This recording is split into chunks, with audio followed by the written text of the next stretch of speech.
Welcome to the Virginia is for Laughers podcast, brought to you by the funny Womax and Friends. If you're looking to get more out of your Shenandoah Valley experience, then this is the podcast for you. You'll meet interesting people, musicians, and comedians that perform here and find out more about what you can do and see. Whether you live here or plan to visit, listen to explore what makes our unique slice of heaven. Now here's your host, Don Davis Womack. Hello, Laughers. In today's world, we dive into the world of unique experiences and local businesses. Today, we are thrilled to have Doug Matthews, one of the visionaries behind Nightcap by Merge, a distinctive wine bar that brings elegance and warmth together. Located in the Merge Coffee Building on North Main Street in downtown Harrisonburg, Nightcap offers a curated selection of wines from around the world, craft beers, signature cocktails, and elevated bar food. This cozy yet sophisticated spot is perfect for date nights, casual gatherings, and unwinding after a long day. Join us as we explore the passion and hospitality that make Nightcap a beloved community gathering spot. Welcome, Doug. It's great to have you on today. Thanks for having me on today, Dawn. This is so exciting. We have gotten to know each other because I sat down with you, I believe it was at Machetta for the first time. Yeah, I think so. Yeah, and explained and shared the vision for what was X2 Comedy and now is FWAF, the Funny Womax and Friends. And you have been so instrumental in helping us in that journey, which is now rebranding and growing this thing that we're doing that's bringing more comedy and joy to the Valley. So I just want to thank you for that. Absolutely. And thank you for spending some time with me to talk a little bit more about what Nightcap by Merge is all about. Yeah, it's been a wild ride. So. It has been a wild ride. It is so encouraging, if I just may say, to build a relationship with another local business owner, because there are some ups and downs in that journey. And it really is encouraging to talk to someone who really understands. Absolutely. You gotta commiserate sometimes and also gotta Yes. encourage each other. So yeah, it's been great.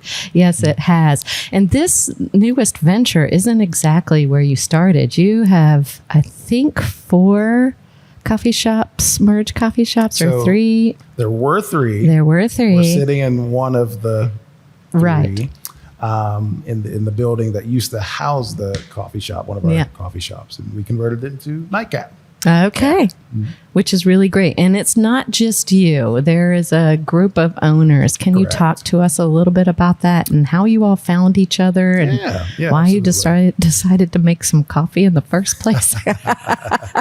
So Nightcap's owner is Merge Coffee. We started in my cousin's garage. So it's myself, my cousin Charles, and then 2 friends of ours who are sisters, Emily and Larissa Martin. Okay. We worked in similar fields and had a lot of overlap, got to know each other. Through that, the 2 families did. And Charles wanted to start roasting coffee. And so this is all Charles's fault. This is, it's usually Charles's fault. But yeah, he's wanted to start roasting coffee, and we said, that'd be kind of cool. Let's maybe put some money together and get a tiny little electric roaster. Okay. If nothing else, it just pays for our obsession with coffee. And we started roasting, and we were bad at it at first because that's how things work. Nobody's great out the gate. That's right. But we started roasting coffee in his garage and got a little better. Started selling online, just little retail bags of coffee. People can get delivered to their home. And the opportunity to open our first coffee shop happened, kind of fell into our laps. And we said, hey, we'll try it out. And that was back in 2017. And so 7 years later, almost to the day now, Merge has grown into having a few locations and doing a lot of wholesale and sending coffee all over the place. So, yes, and now we have opened up a wine bar, which we're sitting in right now. What inspired that?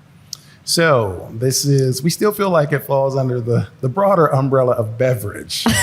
We're beverage professionals that happen to be in the coffee world first. Yeah. We wanted to open a place that kind of had the same coziness and feel of a coffee shop, but we had a little different offering. Okay. Something for the 22 to 50-year-old person, something that wasn't super college-centric. Right. And something that was meant to be a destination and not a throughway. With coffee, a lot of times it's, I'm getting this to go do something else. Whereas with a place like Nightcap, this is the destination. And that was really intriguing to us. And we all like food a little more than coffee too. So Me too. And I like coffee. yeah, absolutely. And so, being able to do that and offer great wine, cocktails, food, it's been a really fun adventure. Yeah, what would you say? There is another wine bar down the street, also lovely, Rootstock. What would you say differentiates your wine bar from not just that one, but other wine bars in general? So it's tricky because, Nightcap has elements of being a wine bar, but we don't necessarily class it like that because it's got a mixture of a few different things. One, we have really great cocktails that you don't often find at a wine bar. This is true, laughers. I have experimented with a few of them. Wink, wink. That was a bad wink, but anyway, you get the note. So, we have great cocktails. We have really great food. We've got a curated selection of wines, sure. But then also we kind of have that, the coziness factor. It's just the feeling that you get when you walk in. So as far as classification for it, it's not really a wine bar. It's not really a cocktail bar. It's not really tapas. It's kind of a mix of all three. So I thought you said topless for a minute. Tapas. I did figure it out. Yes, tapas. Yes. Got to work on my pronunciation here, Laughers. I'm sorry. Good. So kind of a mix of all three. Yeah. And we want the overall experience. When people walk in here, they say, we feel like, and this is no slight to Harrisonburg, but they say we feel like this isn't in Harrisonburg.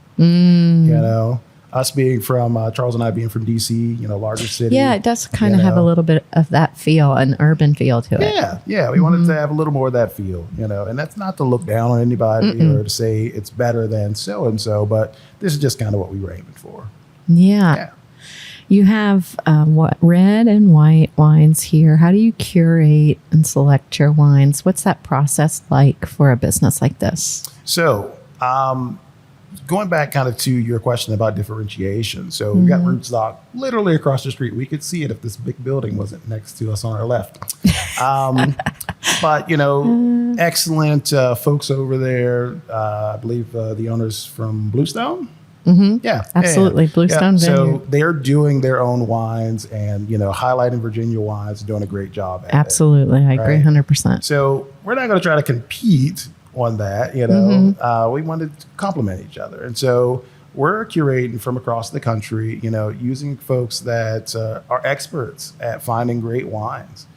Just like when we got into the coffee game, we asked a lot of questions. We didn't come in with preconceived notions or thinking that we knew everything. We realized that we didn't know much.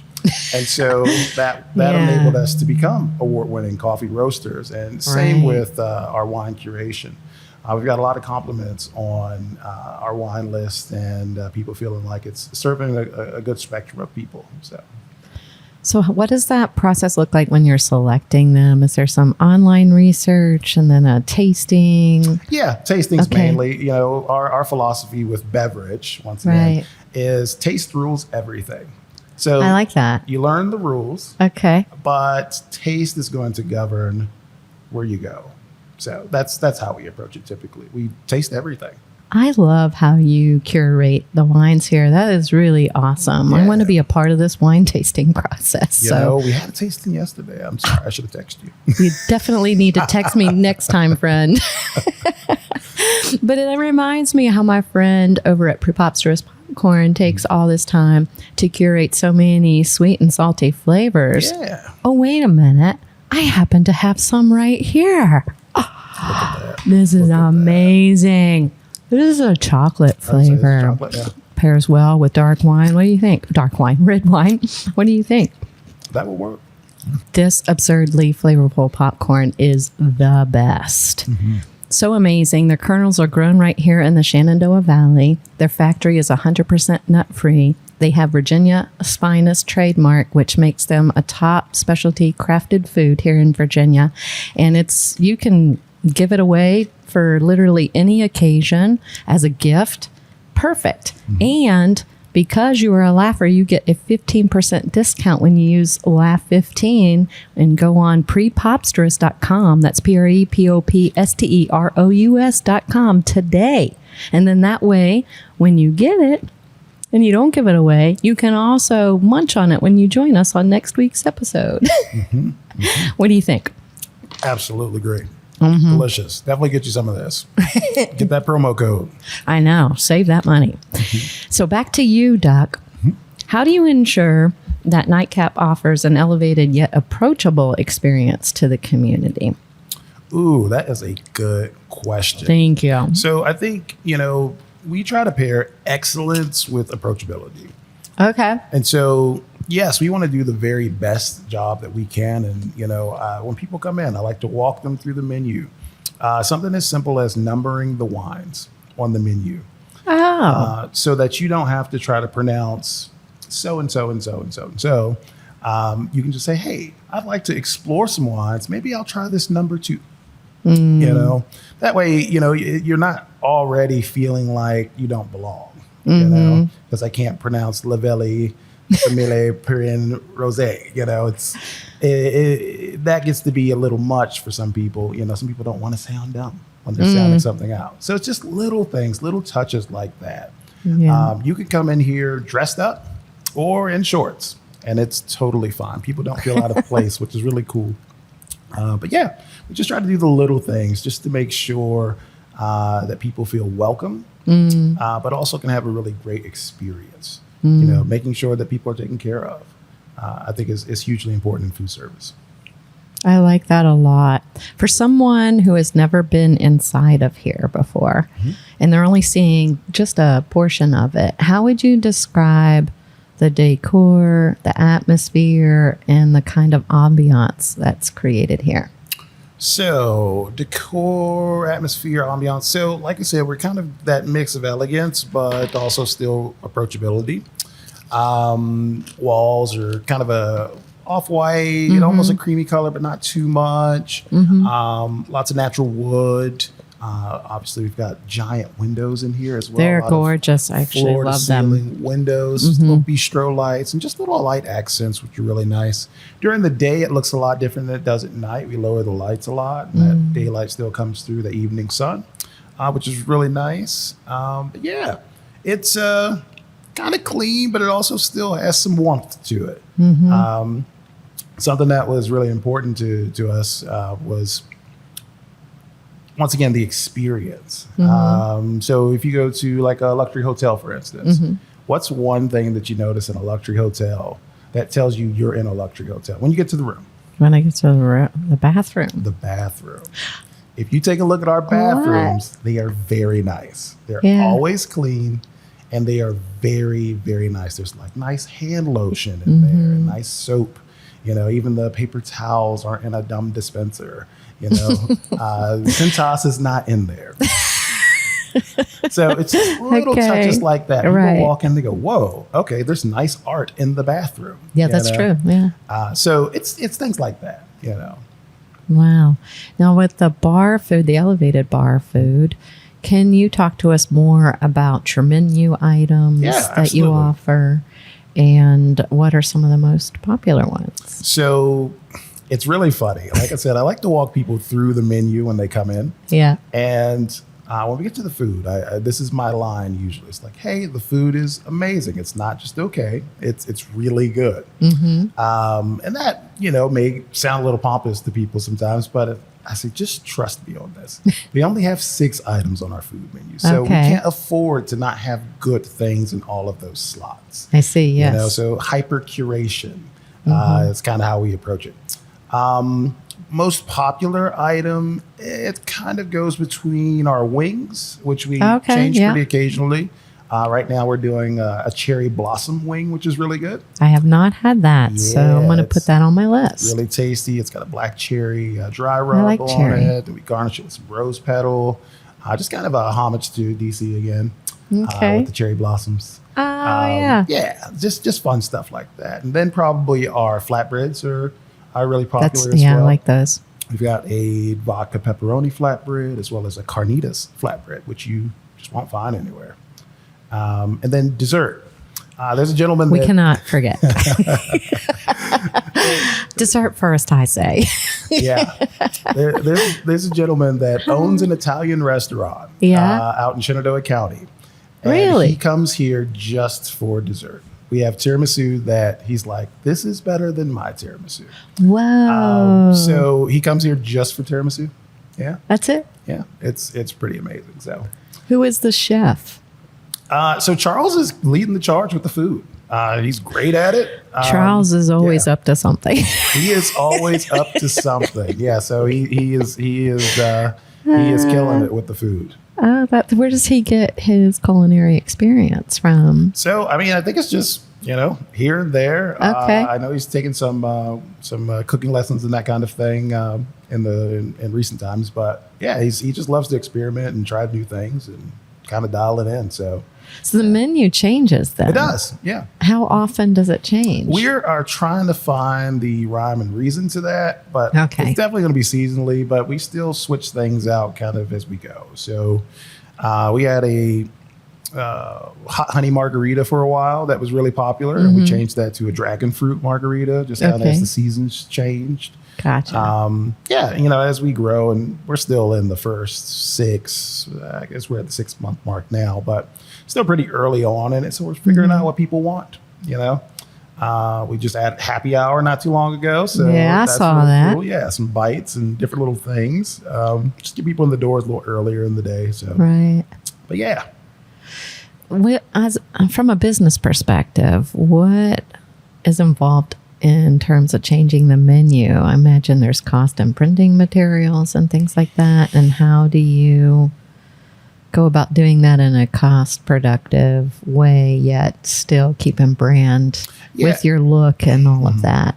Early on, you got to eat a little bit of that cost. Yeah.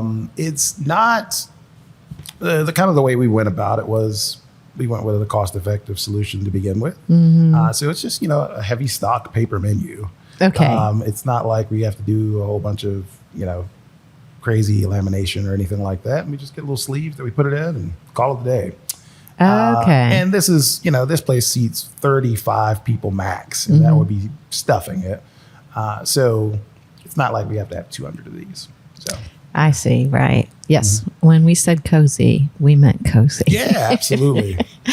I'm wondering, what are your favorite menu items? It depends on the mood. That is for sure. Favorite menu item. Honestly, something that is kind of slept on, and that's just because people are still figuring out it exists, are mac and cheese bites. What? Are really, Oh, wait, really I have had good. those. Yeah. I need to get back in here because That that is took too long to recall. Yeah. Happy hour item. It's like $5, I think. Oh, wow. Don't quote me on that, Laugher. I'm not looking at the menu. Don't quote me. It's around there somewhere. Roughly. Approximately. Roughly. But yeah, so it's got like a ginger soy kind of sauce that comes with it. And it just pairs really nicely. Yeah. And fried to perfection. So yeah.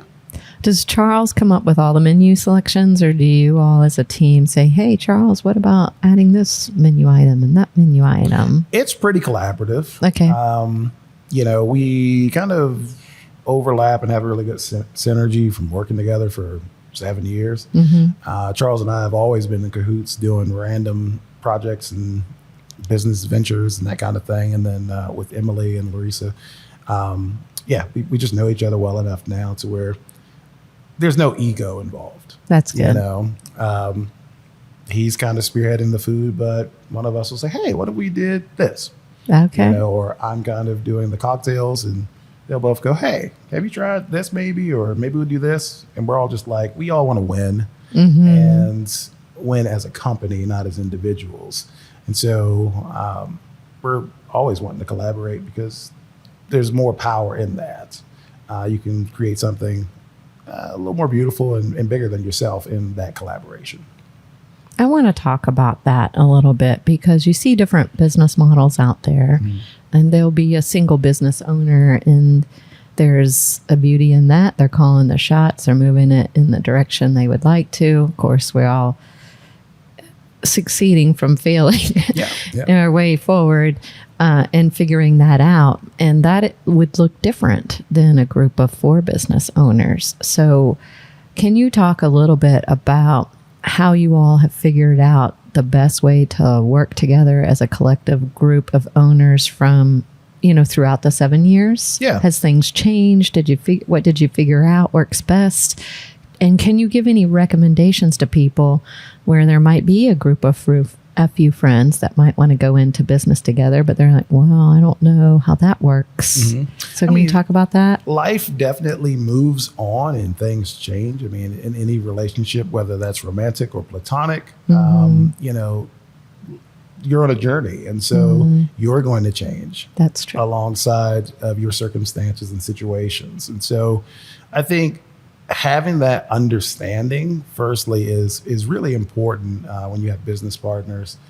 Just knowing that things are going to change and it's okay, but you have to communicate and seek to understand the people that you work with. As far as, us in the 7 years and having 4 people, obviously, you got 4 people that are technically in charge. Right. That can be a little weird. But I think for us, just leaving ego at the door is really important to us. We don't let our egos get in the way of progress or growth, and just showing each other respect as far as what we contribute to our team, and just making sure people know that. Sometimes in different portions of our business, one of us that isn't typically working on that will go over to that portion and be able to do a lot of stuff because it's just having fresh eyes and not being buried in the weeds. But we're not offended that person could then go and do those things for the better of the company. So it's just leaving your ego at the door is hugely important. It's harder to get into the nitty gritty of some of those things because it depends on the people involved. Obviously, everybody's got to want to do that one. But I would say from a zoomed out perspective, that's probably the biggest thing. How do you all as a team find the best way to communicate? Is there a weekly meeting? You touch base daily? What does that look like? We do not have a system in place for that. Okay. We just do it. The key to making anything happen is to just do it. It's like we're not corporatized enough to be like, okay, we're going to have a Monday powwow, every week. And, and I'm not saying there's anything wrong with that. Right. But we just make sure it happens, make sure that we communicate and go from there. You guys are in a generation after mine. Is the communication more text? I'm a phone call person. I'm old. Somebody will text me and I will call them.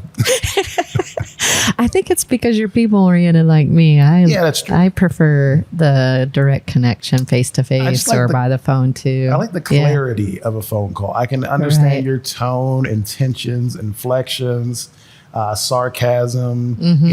With text, I feel like, and I don't want to tangent, but with text, I feel like it can be easily misinterpreted through your own lenses of how you're feeling. I agree with that. Actually, that just happened to me this morning. And I was, somebody that I'm working on a project with said something happened last night. Sorry, I didn't get in touch with you. And I made the assumption that it was work related. And I was wrong because he was in the hospital last night. That's much more serious. Right. So, of course, I responded to that because I care about this person.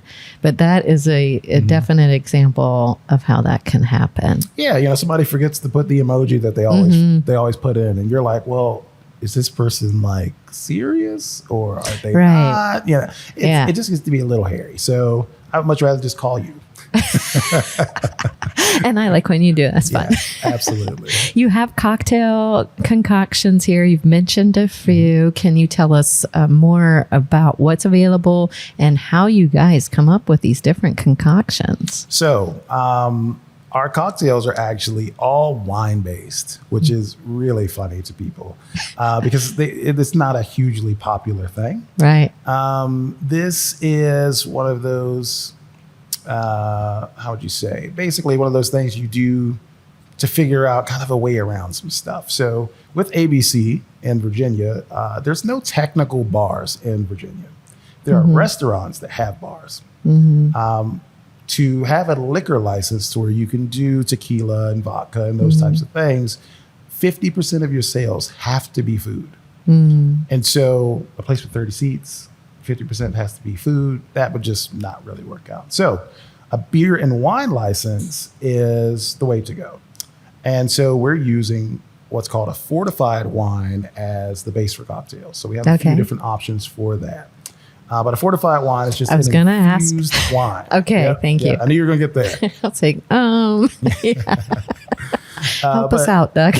But it's just an infused wine. It's typically infused with the spirit, which sounds like a weird loophole, but it works. Or aromatics or bitters. And it's got a higher ABV than a typical glass of wine would. So a typical wine is about 12 to 13%, where a fortified wine is like 15 to 23. So you can still get some depth and complexity. Most people that get a margarita from us go, I had no idea this was wine. I know. I was shocked by that myself. Yeah. It's really good. How do you come up with the concoctions? So using our wine vendor, they helped get us started a bit. They actually had some recipes that were pretty helpful. Didn't love them all, but it at least gave us an idea of kind of ratios and that kind of thing. And then also taste. So what do these fortified wines taste like? And what would be a comp in the kind of liquor lane for this? So what we use for our margarita is a citrusy white wine that's kind of like tequila. You know, it's not tequila and it will never be tequila, but it's kind of like that taste and flavor profile wise. And so knowing, okay, well, we can use this as a base for a margarita and be a really great experience for people.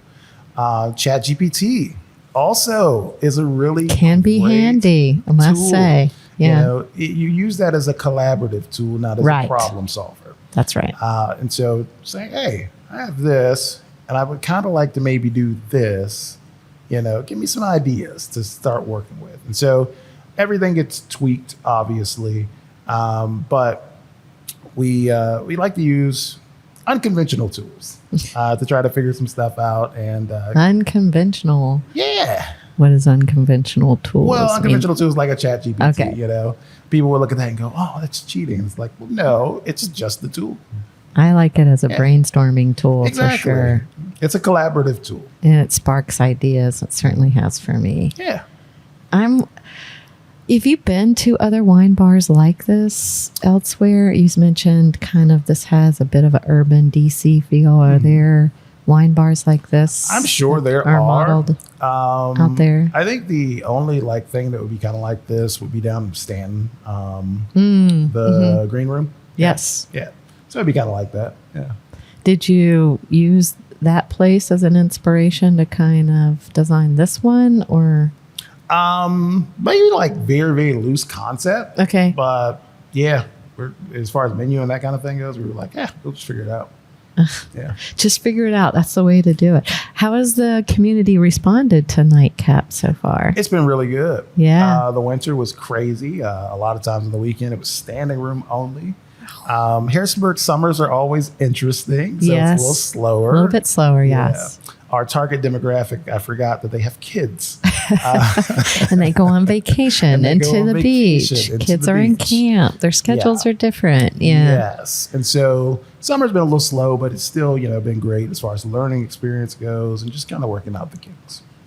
You also have events here now. Yeah. And stumbled upon a very successful one called the Murder Mystery. Yeah, absolutely. So let's talk about that. Murder Mystery Nights. So we wanted to kind of go along the ideas of the murder mystery dinner. But we don't have a huge kitchen, and so that wouldn't really work out. So we kind of came up with a hybrid concept to where you get 6 people on a team, and each person has a ticket. Once we assemble those 6, they get 2 bottles of wine for their team. They can choose from the wine list. I think just about everything's up for grabs except for maybe like one really expensive Cab Sauv. They have a kit that they work through that has really fun case evidence to work through. It's got pictures and text logs and security cam footage and things you got to look up online. Really? Yeah, it's very, very Before you get immersive. here? So we give them the kit when they get here. Oh, Yep, and yep. they can look up line on their phones. Yep. I see. Yep. So, okay. So they get the physical evidence as well as some things that they have to look up online. I see. It usually takes a couple hours to get through Really? to solve the case. Yeah. And it's been very popular. It's been Right. very You popular. didn't. You sold out the first one. Yep. Sold it out in less than a day. It was like 18 hours. It was completely sold out. So That's amazing. we had 2 this month. We had one 2 weeks ago, Okay. or a week ago, actually. And we're having one next week. And what are the themes so far? So the first one was a Hollywood starlet murder, I believe. And then this month's murder mystery is based in 1985 in Miami. And so it was a Miami Vice kind of dress theme, which Okay. is really fun. That is fun. Yeah, so we're having a lot of fun with it. Okay. And you mentioned it's hybrid. So did you put that kind of together yourself? Yeah. Or are there, okay. I was just wondering if there are kits out there or something. Oh, okay. So there is a Okay. kit as far Yeah. as the solving the case. Yes, Right. There's a kit for Yeah. that. Before the organizer. Yeah, as far as like, okay, well, how do you make this kind Right. of a murder mystery thing? That's with what a I'm theme? wondering. Yeah, Yes. that's where we had to figure out how to connect it all. Yeah, Okay, so that part's on your end. So you took the final basic product and Yep. then built out something innovative that would work for you. exactly. I love thinking outside the box, and I Yeah. think that's beautiful. Absolutely. Some of the best things are right out of the box. You know, I mean, thinking out of the box is what I meant to say. So you have that happening. Are there challenges that you faced so far in your 6 months of running Nightcap by Merge? Of course. Does everything just run so smoothly? There's nothing to be agitated about. I mean, there's always the bumps and bruises of business ownership. Yeah. We as the owners are the ones that are kind of running it as Right. it gets on its feet. So we're not staffing it out with other folks just yet. So it's just the commitment of it. It's just the grind of, you got to be here. Just the normal bumps and bruises of business ownership, I would say. But it's been a very pleasant experience. This is way easier than coffee, honestly. So it's been a good experience overall. Easier than coffee. How so? Just the workflow is very different. Once again, the atmosphere is different. Coffee is a throughway to a destination, as I spoke about earlier, whereas this, people are ready to relax. Nobody's in a rush. It's a different part of the day. Different part of the day. Right. Coffee is a lot of times people's first interaction with people in the morning. And a lot of people aren't awake.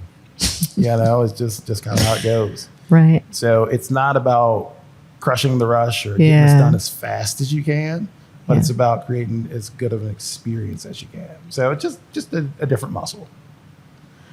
What is the biggest challenge in both of those businesses? The coffee and then the wine bar, would you say? Biggest challenges. Yeah. That's so broad. I know. Hmm.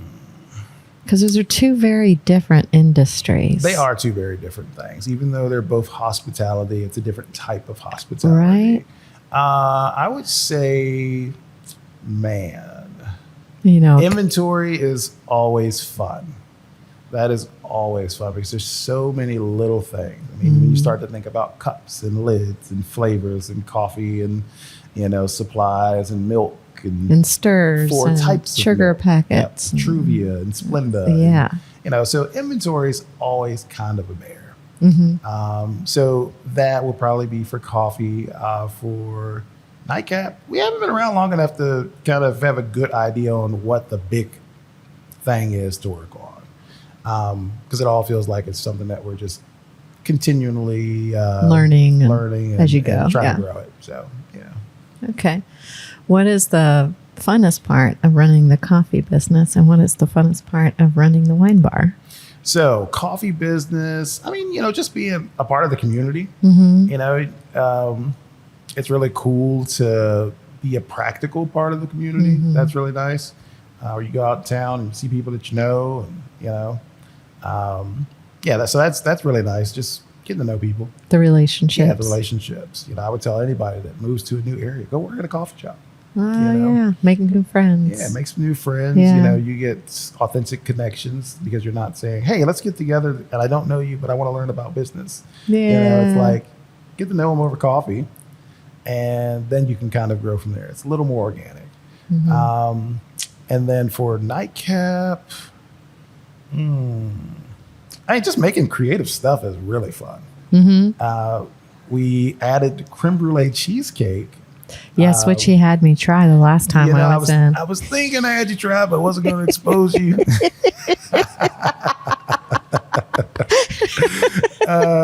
Well, thanks for that, I guess.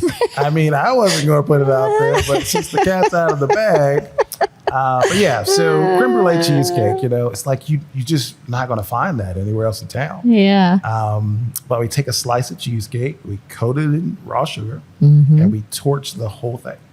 They do indeed. Yeah. And so it's kind of a warm cheesecake situation with the, the crunch of that sugar. You can take a spoon and just, clink, clink, clink, just like a creme brulee. And then there's like a strawberry puree that goes with it. It's really tasty. But it's like fun, creative stuff like that. With coffee, you are kind of locked into what people expect. Okay, that's a difference too. Yeah, coffee is habitual. And so the coffees that sell the most are the most like kind of middle of the road, consistent things.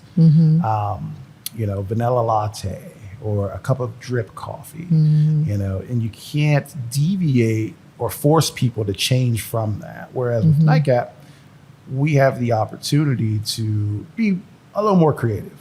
There's not as many kind of boundaries because people want an interesting experience. With the growing popularity of Nightcap, which keeps growing, what are the future plans in store for this cozy atmosphere? That is a wonderful question. One I do not have an answer for. You mean you're only 6 months in and you don't know? Right. It's like, well, here's our 5-year plan, Dawn. No, I'm not sure what the future holds for Nightcap, but I know it is a successful concept. It is.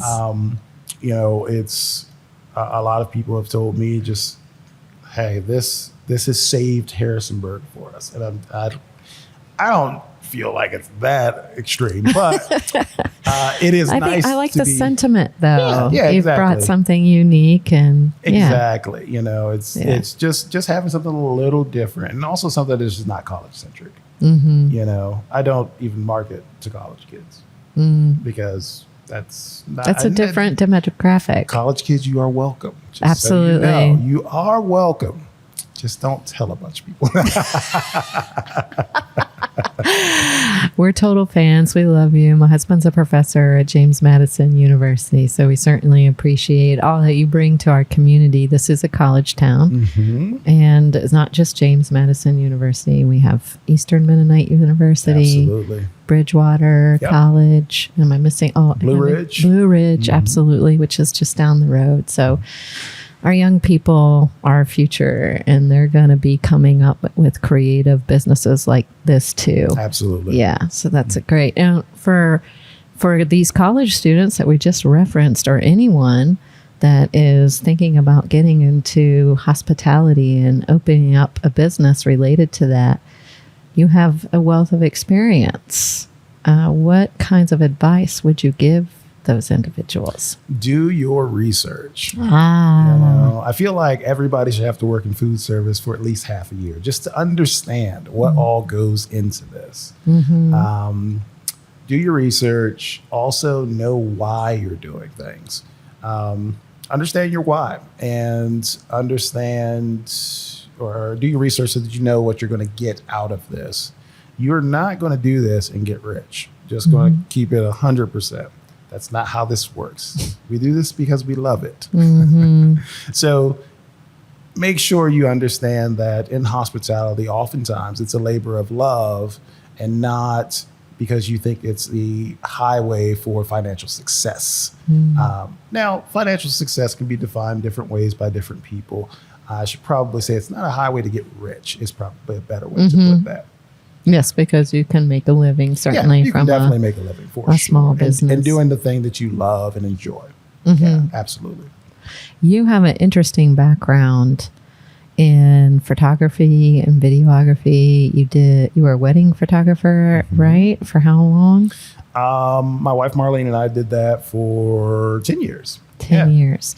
And you have other experiences. I was looking at your website today for Nightcap by Merge, and I said, this has Duck Matthews thumbprints all over it. A little bit. It's very clean and professional with exceptional video and photography. Did the team just say, Duck, this is your job? Pretty much. Okay. The rest of the team dealt with a lot of the legal stuff and the technical things, which I am not strong at, as Dawn can attest to. We have teamed up for the past year, and we've both learned our strengths and weaknesses. Yes. Absolutely. And we're shifting our tasks around to address that. Absolutely. But I will shout out my friend Paul. I believe his company is called Social Video Studios. Oh, I love Paul. Yeah, He just did the Friendly City Fortune Mega Raffle for Harrisonburg Downtown Renaissance, and I was in that commercial. Absolutely. I'm going to post it on the Funny Womack's YouTube here soon. So for those of you who follow the podcast, you can see his work. Yes. Yeah. So Paul is excellent, and he's the one that did that video for us. I designed the site, he did photos and stuff, but he did the video, and it was perfect. It's really great. It's the first thing you see when you pop open your website, the mixing of the drink or whatever. It's really good.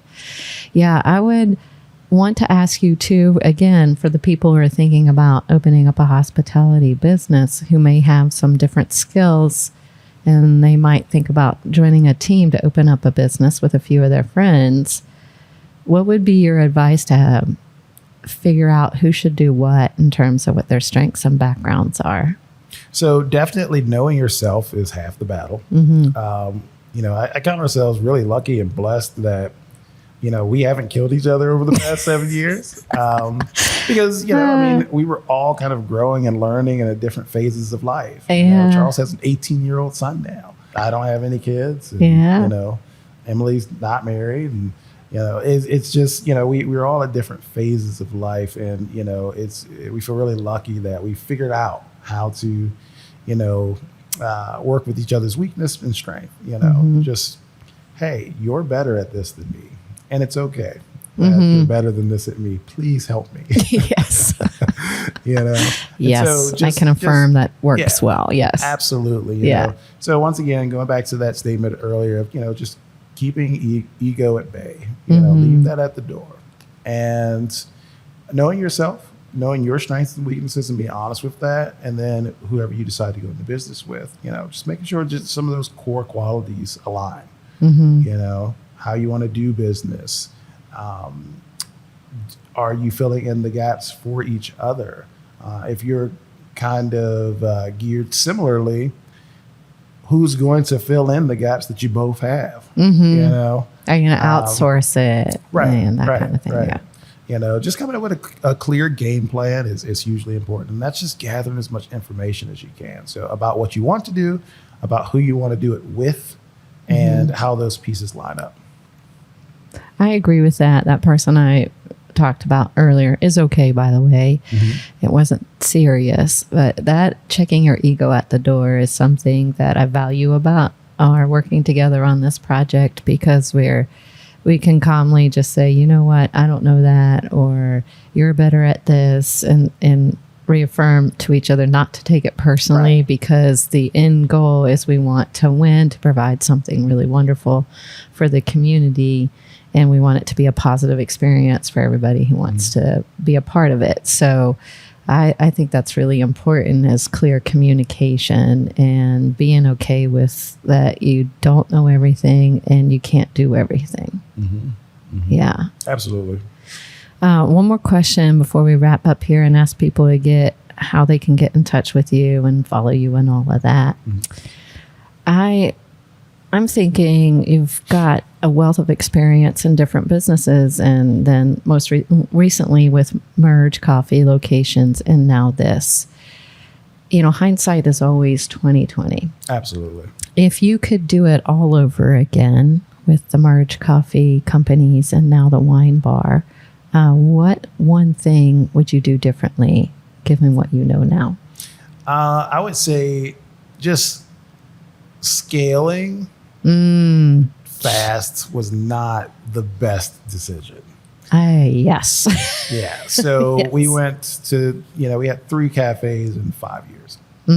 So that was definitely a lot. And so we had to go back and kind of shore up infrastructure, Right. to support that scaling. And so if anything, I think that's what we would have changed. We also have our roasting portion of our business too, which is almost like a different business. So when we do wholesale for other coffee shops and bakeries and restaurants, and, do online sales, that's almost like it's a wing of Merge, but it's almost like its own entity. So just scaling really fast is not always great. Once again, we feel blessed to still be here, and we opened the building we're sitting in as a coffee shop. We opened it in March 2020, which was excellent timing. But our lease was signed and the building was completely remodeled. Yeah. That beam up there is the only original thing. Yeah, I see it. And so I was here every day, for a year and some change. But I would say that's probably the biggest thing. It's just, you don't have to scale super fast. No. Take your time, make sure you shore up the foundation of what you got going on, and then you can move on to the next thing. Solid advice, Laughers. Solid advice. Well, as we wrap up here, how best can they keep up with Nightcap by Merge on social media and otherwise? Yes. So I think on social media, everywhere is going to just be Nightcap by Merge. That's on TikTok. That's on Instagram. That's on Facebook. Our website is www.nightcapbymerge.com. You can get on there and look at the menu. Also, there's a great parking map.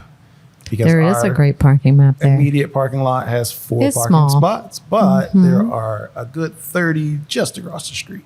And you are totally fine to park over there. That's great. Very helpful information. Yes. Thank you for that. And thank you for coming on the show, Absolutely. Doug. Always a pleasure, Dawn. Oh, it's been amazing to hear about all things the Nightcap by Merge. And I'm excited for Laughers to come check it out if they haven't already, and to come back again if they have. If you've not done the murder mystery, we highly recommend. Sounds like an absolute blast. It definitely is. Make more of your Shenandoah Valley experience by stopping by the Nightcap by Merge. And to get more information, again, visit their website, nightcapbymerge.com. And Laughers, we want to thank you for joining us today and following this podcast. We appreciate you so much. Please give this podcast a like, share, subscribe, tell a friend, because it helps us create more amazing content to do just that. Get more out of your Shenandoah Valley experience. Also, don't forget that discount as a Laugh 15, and visit PrePOPsterous.com to get that 15% off. Grab that popcorn and join us on next week's episode.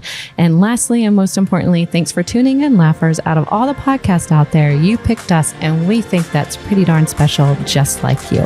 Until next time, keep smiling, Bye. See you guys. Thanks for tuning in to this episode of Virginia is for Laughers podcast, brought to you by the Funny Womack and Friends. We'll be dropping a new podcast every Wednesday, so check back for another uplifting episode. Come to a FWAF show or let us bring one to you. To find out more, head to thefunnywomacks.com. Be sure to share this podcast with a friend, and until next time, cheers.